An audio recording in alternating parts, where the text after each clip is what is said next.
My son-in-law called me to dinner the same week his law firm quietly started preparing for layoffs, and I knew something was wrong before he even said a word.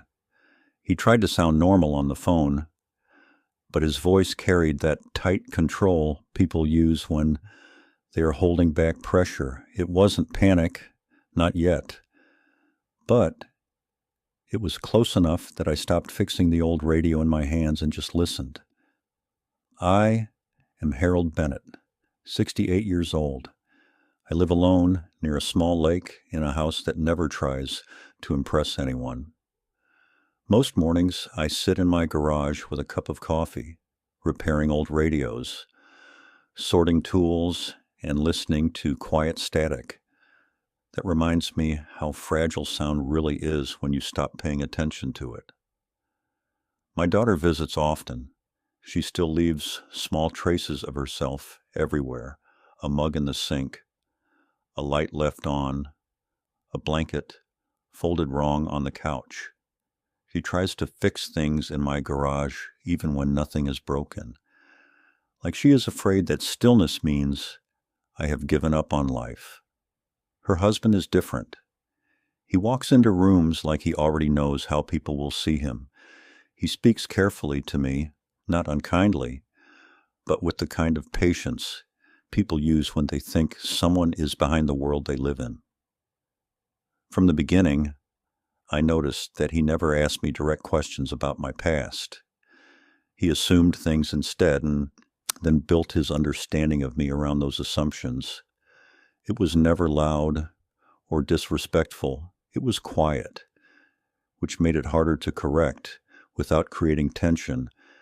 I never corrected him, not because I was afraid of him, but because I wanted to understand how far his assumptions would go before reality interrupted them.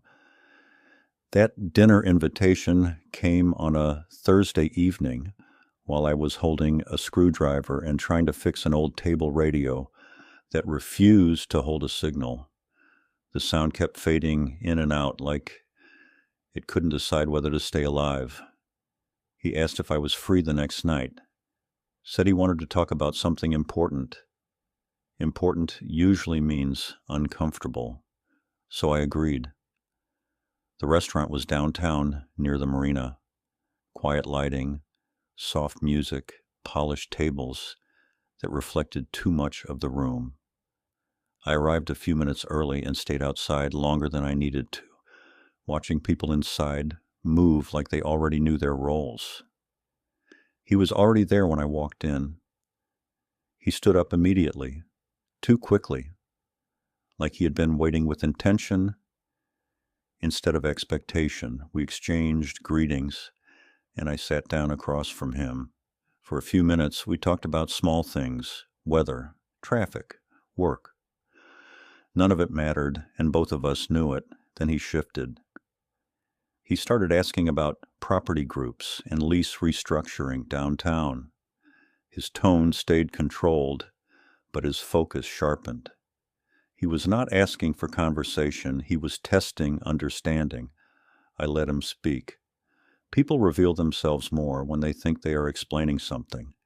He talked about how certain ownership groups were detached from reality, how decisions were made without understanding people's lives, how instability was being created by distant investors.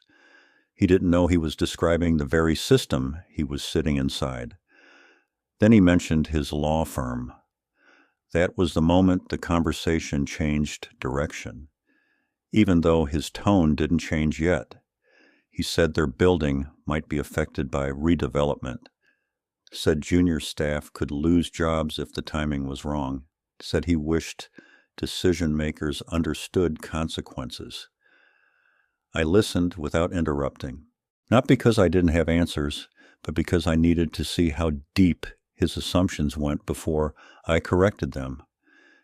Then he asked me something casual, or at least he tried to make it sound casual.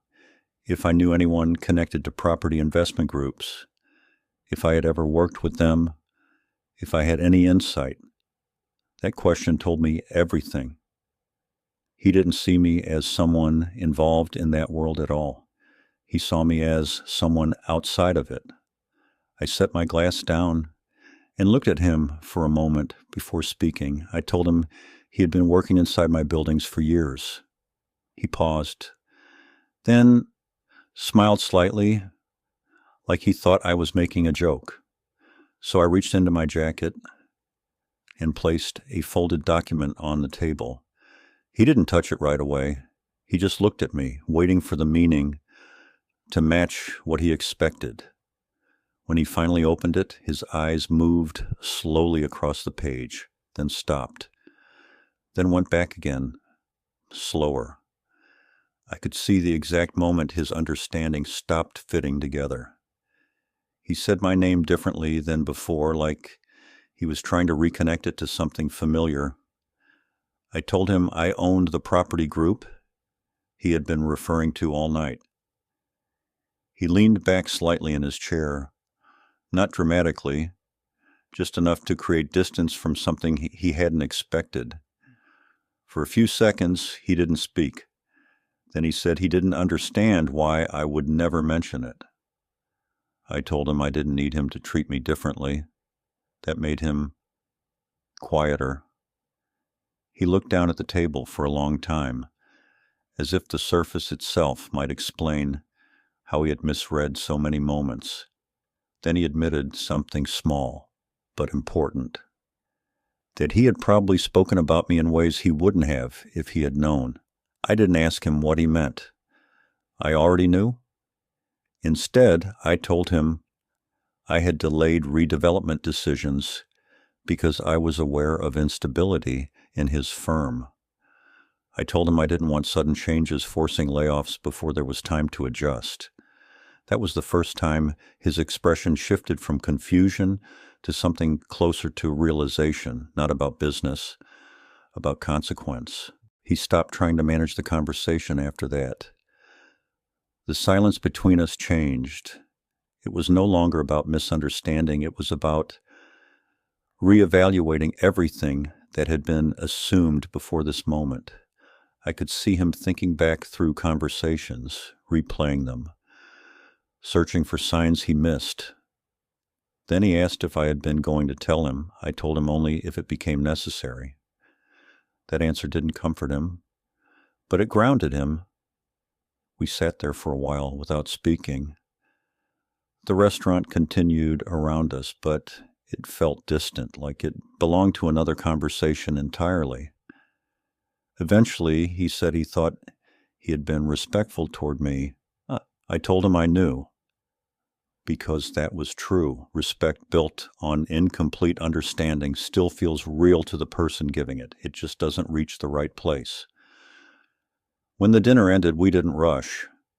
He walked beside me outside instead of slightly ahead like before. That change was small, but I noticed it immediately. He didn't try to fill the silence, neither did I. We stood near the curb for a moment before leaving. He looked like he wanted to say something more, but couldn't find the right shape for it, so he just nodded. Not like before, not polite, something more honest. I drove home alone after that. The road was quiet, and the lake house came into view slowly as I turned down my street. The garage light was still on. I must have left it earlier. Inside the garage, the radio I had been fixing was finally working again, though not perfectly. The signal still cracked in places, but the sound was there now, clear enough to recognize.